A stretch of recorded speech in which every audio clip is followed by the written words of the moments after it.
Hello, everybody. This is Jean Pow Barabajaggle, and I'm going to try and make a quick video this morning. I went record shopping yesterday, so I was going to kind of show off some of my new finds, and I also wanted to show off some vinyl that I bought over the past few years because I like to go to half-price books here. There's several outlets, and I know that in the US that's a national chain. Um, I don't think it's in Canada, maybe it is. But they usually have really cheap CDs, and then every now and then I look through their vinyl and find some 180 gram reissue stuff at half price, which is about the only time I buy vinyl. I really don't buy much new vinyl, except now and then I'll buy it like through a band I like's website or something, but I don't tend to go on record store day or go in and buy vinyl at most new record stores because it's just kind of one of the things budgetarily I don't need to get into. But now and then I find incredible stuff at half price books. And especially, it's usually kind of classic 50s and early 60s rockabilly or soul or jazz or country, something a little more like I knew from the 1980s when I hung out with my first boyfriend, who was a big record collector in the South, in Georgia. He would go to lots of thrifting and hang out with other record collectors and stuff, and specifically look for a lot of the really classic 50s stuff and 60s soul. And also, I mean, he'd get anything classical, and because he did a lot of resale, so he kind of learned what were vinyl albums that were collectible and had lots of record guides. So that was kind of the first time I really looked through record guides and figured out, oh, this is, even though this is kind of a rockabilly record I haven't heard of, this is like a $200 record if I ever found it. So, I learned a number of things like that and paid a little more attention to what super high priced stuff was. And I'm just thrilled to see that was the thing. I got rid of my record collection around the end of the 80s. And then by the mid 90s, I was getting CDs because, the reissues that started coming out were incredible. All this stuff that no way I would have been able to afford. I'd realized on vinyl, you'd just see them, beat up and really expensive and that kind of thing. Suddenly there were box sets and there were CDs with bonus tracks and things started becoming remastered. I mean, that's why I got back into CDs. Specifically, I remember there was a whole bunch of DIY comps that had one-hit wonder power pop stuff, and that was one of the first. I think it was probably a collection of something like 10 records or something. So they sometimes were regional. That was some of the stuff, along with, garage rock and whatever, that I just felt like, I love this stuff. I got to get back into record collecting. And I've gone up and down whether I live somewhere where I could collect. And that's kind of the thing. I've been in this apartment now for 3 years. So I actually have some space to keep my stuff safe enough to collect. That said, this is an issue for me. This apartment, being in a basement, it did flood last year. And it was incredibly depressing because some of my vinyl got damaged and some of like the important stuff. And some of it was in bags, and yet it got moldy inside the bag. So I actually have had to throw out some things that just make me ill to think about. I had a whole box of ticket stubs from over the years, and the whole thing got sopping wet. And it was just from like an inch of water on the floor. What happens is this apartment has a sump pump. And if we lose power, potentially my apartment floods. So initially, I just didn't want to have anything collectible at all. I'm lucky with my birds. I have birds out in the main room in cages. All their cages are really tall. So when I walked around and had to mop everything up and squeegee the water out and water vacuum everything out, which I'm so thankful they didn't put carpet in here. It's just a linoleum on cement floor. They were gonna. I said, please don't put carpet in here. So yeah, that happened.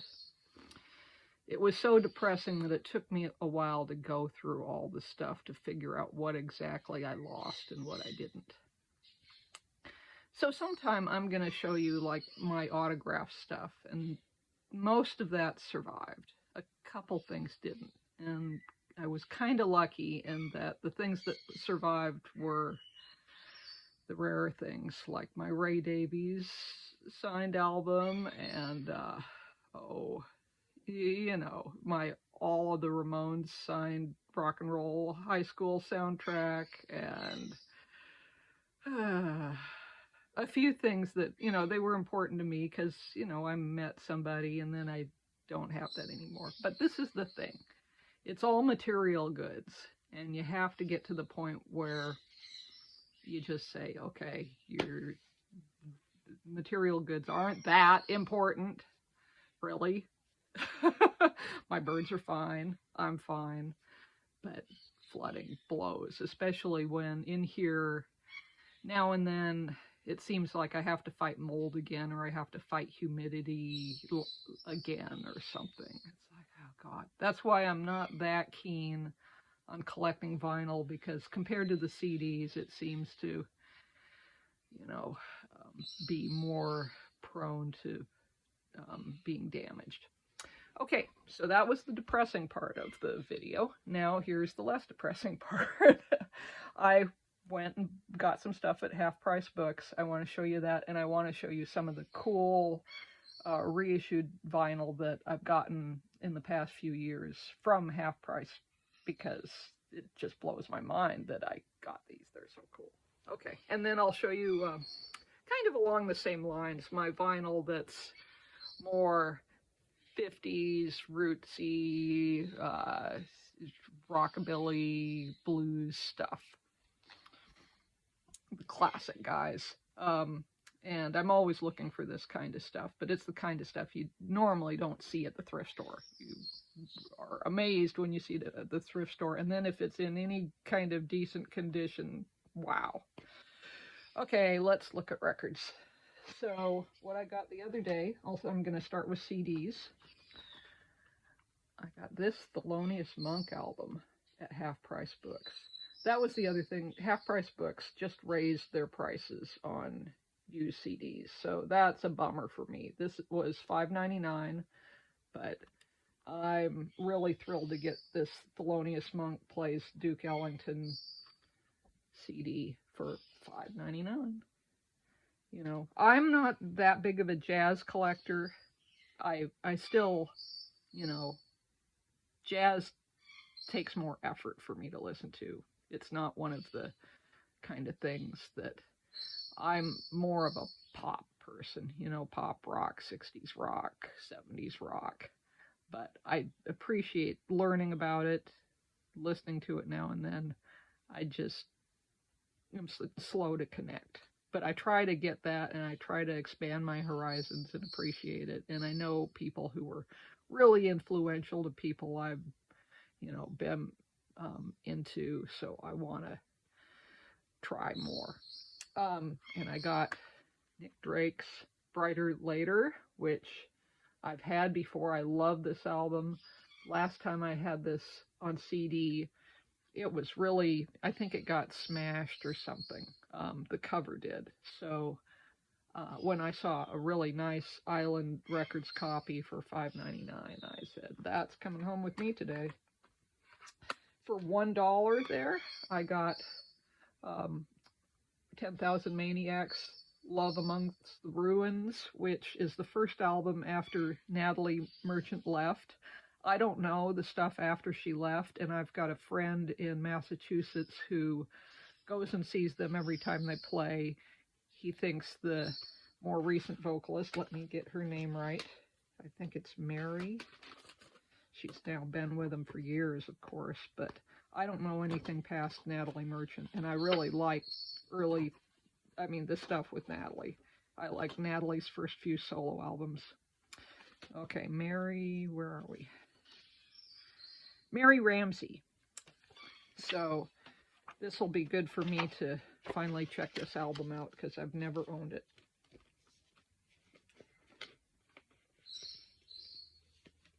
Anyway, 10,000 Maniacs, if you don't know them at all, they were kind of a college rock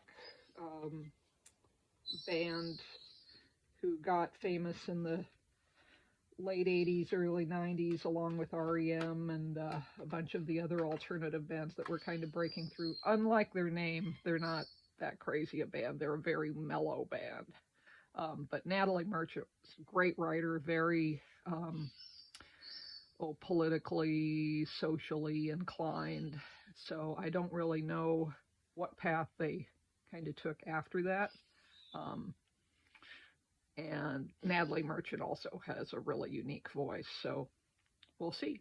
You know, I know they were also kind of influenced by like Fairport Convention. I got into Fairport Convention around that time when I was into 10,000 Maniacs. I got New Order's album Brotherhood, which is either their third or fourth album. New Order, of course, originally were Joy Division. Joy Division's lead singer, Ian Curtis committed suicide. They kind of became a new band, a little more techno-pop, but I love New Order. About an album or two after this, I am less interested in them, but this is, Bizarre Love Triangle.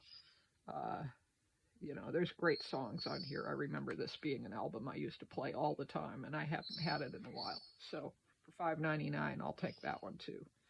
Fills in a couple gaps and, a gap in my New Order collection, which I'm starting to get some of that stuff back. They were the first band that I'd consider syntho-pop in the 80s that I actually liked. Initially, I was very more, rock and roll, not that interested in kind of new wave syntho stuff. But I went to the library and checked out a copy of New Order's Power, Corruption, and Lies on vinyl and took it home, and I loved that album. I played it to death. And then I got Low Life, which I didn't like as much, but with Brotherhood, I really liked them again. And I had Substance, which was a collection of their 12 inches, and I played that to death. I had a lot of their 12 inches. So yeah, New Order. But now we're going to talk about some of these vinyl albums. So one thing I got, let's see, let's go back. I think I have them in the back. Oh, they're over here. The three I got at Half Price Books was Link Ray and the Raymen. Yeah, there you go. 180 vinyl. They're such nice reissues. And it's just on black vinyl. But classic Rockabilly.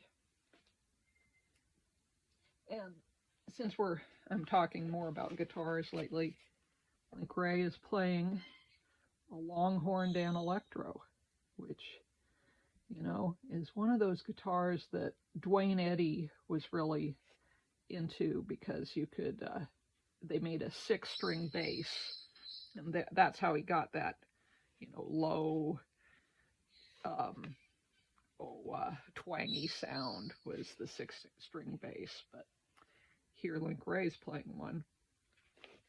So like that, a lot of those instrumentals where it's kind of a lead guitar baritone sound. It's from that era. Then I got this blues album, Lightnin' Slim, Rooster Blues. Now, I hadn't heard of Lightnin' Slim, but I was reading the back, and I flipped it over and immediately saw that he was on Excello. And I know Excello from, Slim Harpo, who did I'm a King Bee, that the Stones covered. And I have an Excello compilation of blues singles, and I'm sure he's on that. So I just figured, oh, Excello blues, that's going to be good. So it says on here that there's a quote from Buddy Guy. Lightnin' Slim was the one who told me that the guitar was designed to be played sitting down. It fit on your lap. That's where I figured a guitar belonged. And then there's another quote, Livin' Blues magazine. Lightnin' Slim's Rooster Blues is one of the quintessential blues albums of the early 60s. If you don't own this LP, buy it. You won't be sorry. So, read a couple things like that. Influential to Buddy Guy. Supposed to be a really good album. I'm up for it. And I'm a Beach Boys fan, and there were several copies of the Beach Boys Surfin' Safari there. This one was the more expensive of the 3 copies. The other 2 were on green vinyl. This one's on black vinyl, but it has an EP, a 45 that's on green vinyl included. So I know this album, I have it, on CD, but that kind of pushed me over the edge to get the cool 45. Look at that. Luau and Judy. I love their first 45 Surfin'. It's so lo-fi. And Luau is the B-side from that, but this is green vinyl. Very cool. Yeah, there we go. So yeah.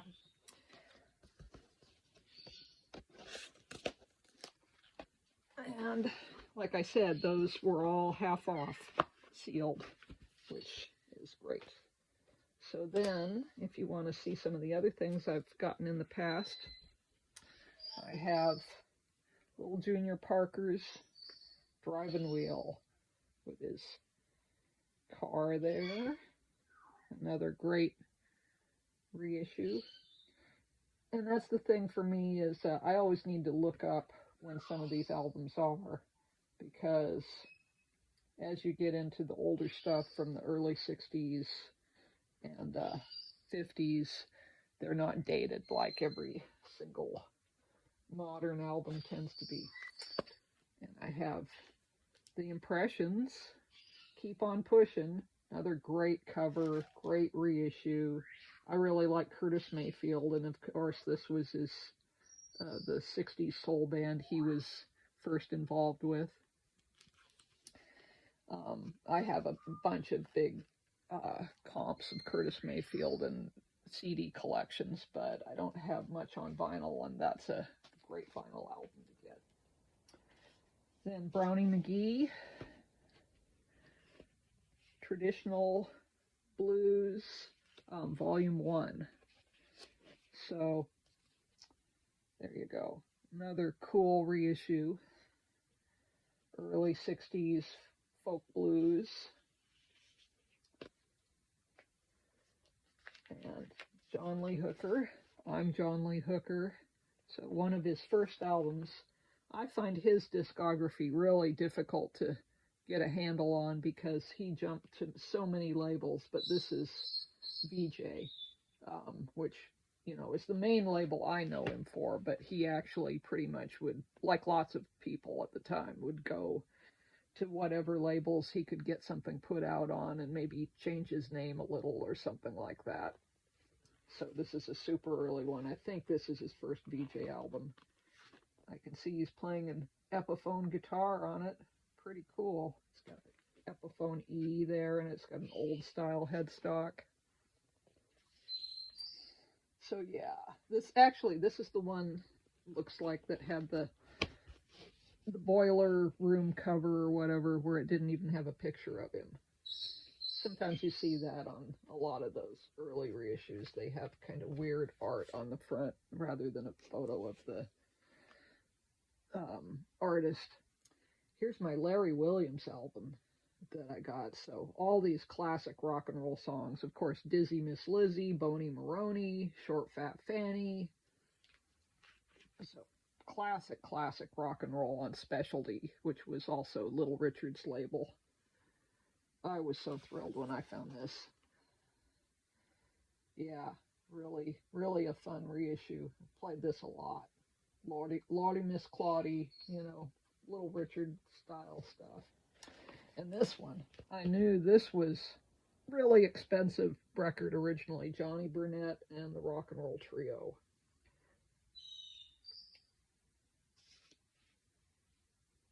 Classic Rockabilly on Coral, which was Buddy Holly's label. Again, mid-50s.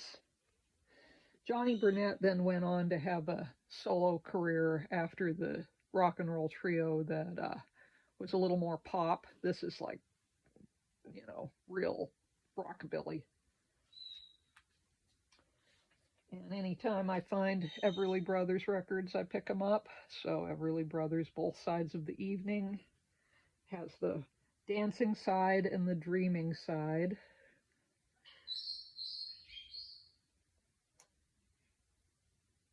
And yeah, again, I have to look at them to get the dates right, just because I don't remember offhand. A really cool Jackie Wilson album, So Much. It's just awesome that, things got reissued like this. On Brunswick here, originally. So Much. And let's see, anything else I can tell you. Recorded between 1958 and 59 in New York City. I have this cool Wanda Jackson album that was, I found half off there, sealed. Right or Wrong. And I got to see her live. It would have been now at least 20 years ago. Is that long ago? It's probably mid-2000s. And it was really kind of interesting. I was at the Bumbershoot Festival, which in Seattle is a big festival they have in September. I've seen a lot of bands there over the years, though I hardly go anymore because there's hardly anybody I know. They've really changed the demographic, so it's not like all the cool people. Like I saw Peter Green there. I don't know. I've seen tons of people from the 60s and 50s, and I saw Little Richard there. Yeah, I saw Spinal Tap there in 1984. Bumbershoot was always a blast, but the prices have gone up. It doesn't really have artists I'd be interested in anymore. But when I saw Wanda Jackson there, right next to me and Rob standing on the lawn was Bill and Melinda Gates. They were watching Wanda Jackson too. Every now and then things like that happen. But Wanda Jackson is killer. So total rock and roll. And speaking of total 50s rock and roll, and there's Gene Vincent.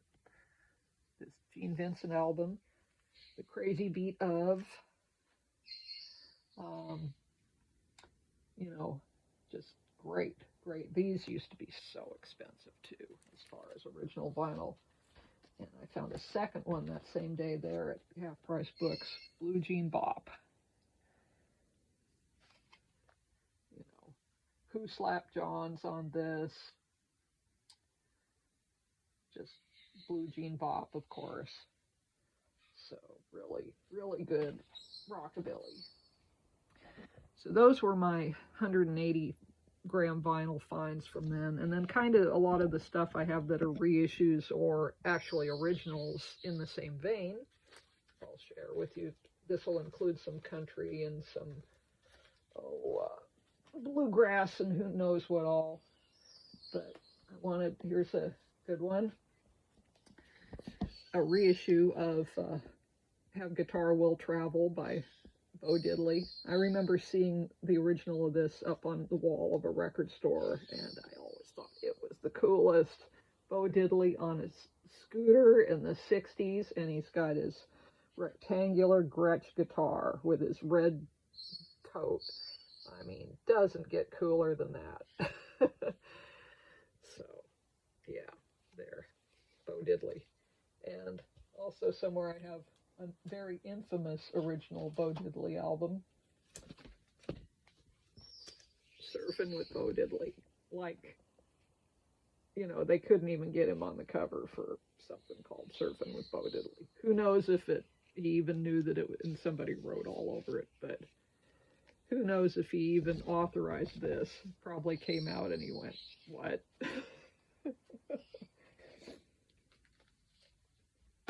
And this is a cool one, on Coral, original Buddy Holly record.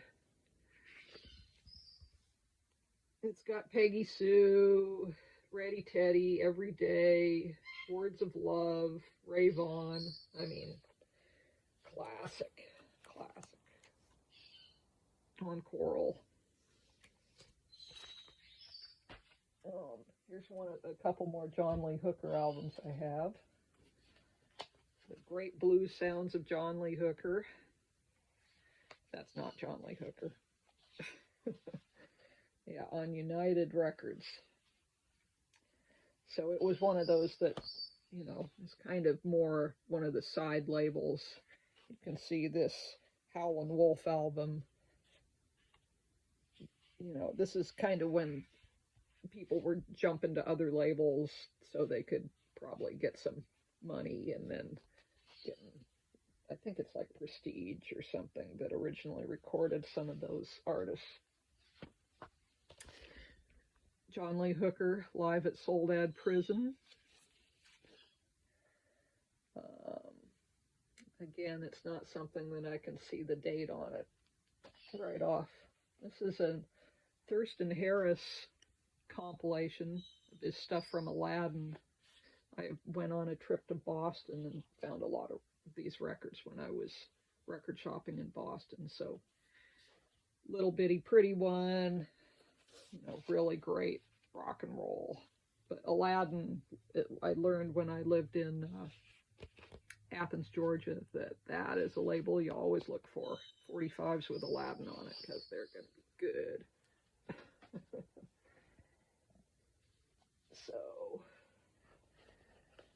Ray Charles' Greatest Hits. Again, this is an ABC Paramount. And again, it's something probably, you know, post 1962, but collection of singles, mid-60s. It's my Albert King album.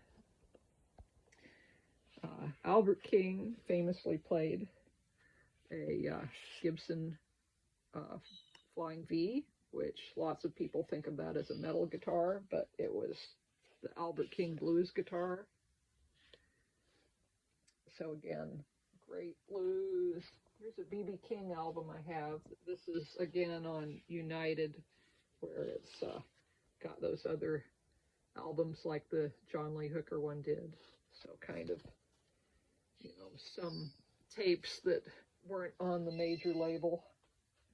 Here's my Otis Spann blues album. I like this series. Is it Prestige? No, Archive of Folk Music. Yeah, so Otis Spann, who was Muddy Waters' pianist during the 50s and 60s. And here's another Thelonious Monk album. It's Monk Time, original. Here's a Fats Domino album on Imperial that I have. So cool, look at that.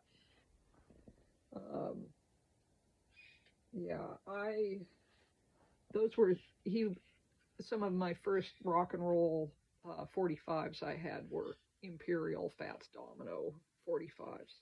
Loved them.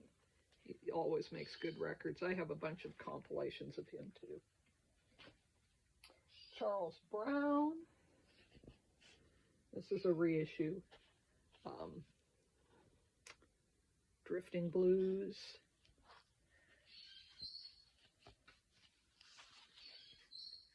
Yeah.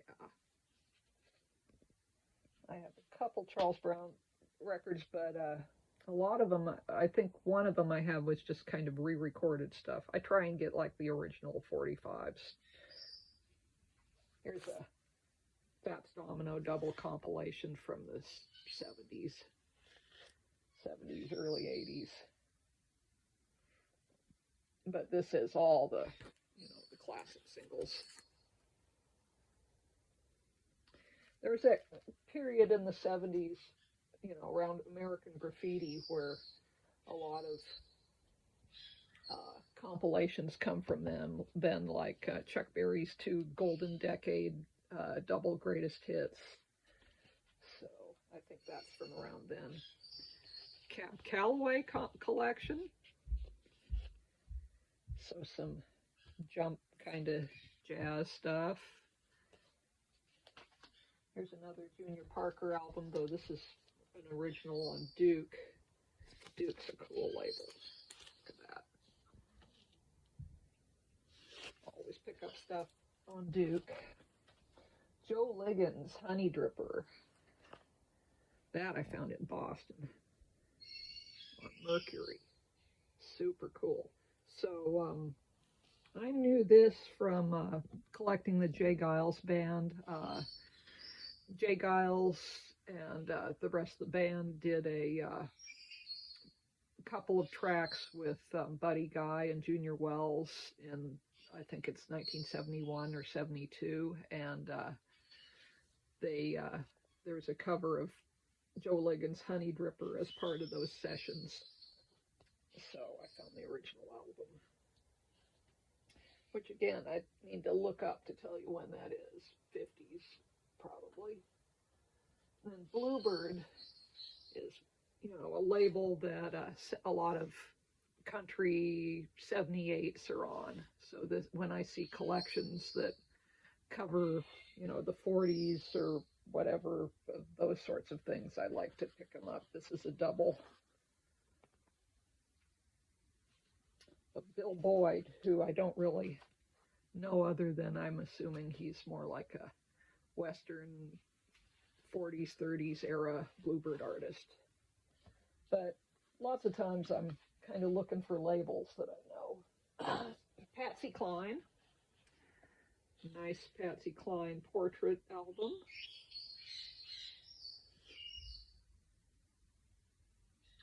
I was a big Katie Lang fan, so I started buying some Patsy Cline albums after that. And I've got some Lefty Frizzell albums here. Again, it was Peter Wolf who kind of got me into Lefty Frizzell and Merle Haggard. These are more like Lefty Frizzell 60s albums, but I have collections of his 50s stuff too. He's pretty cool. Definitely major country person before I feel country got absolutely terrible. But it's taken me a while to go back and be interested in country because, that's my initial impression is 70s, 80s country, which, I'm a little more forgiving now, but it's just not the kind of stuff I like. I like the rootsy stuff. So here's a Waylon Jennings album. Again, Waylon Jennings, I also associate with, kind of reading like Pamela DeBar's I'm With the Band book, and she was a big fan of the Flying Burrito Brothers and got into a lot of country at that time, and Waylon Jennings was a part of her book. Bill Monroe, classic bluegrass. I have a number of comps, but this is one of my Bill Monroe LPs. Blue Moon of Kentucky, Mule Skinner Blues, and Bob Wills.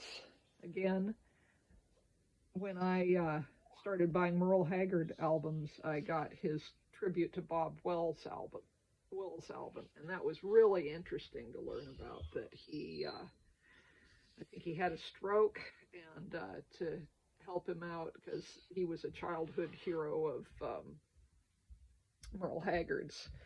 Uh, he recorded a whole album covering him and learned to play the fiddle just like for the sake of that album, which is mind blowing. To me, that's just like the most punk rock thing ever, that you've decided that because you want to help out your hero, you're going to teach yourself a new instrument and play it as a tribute to him on this album.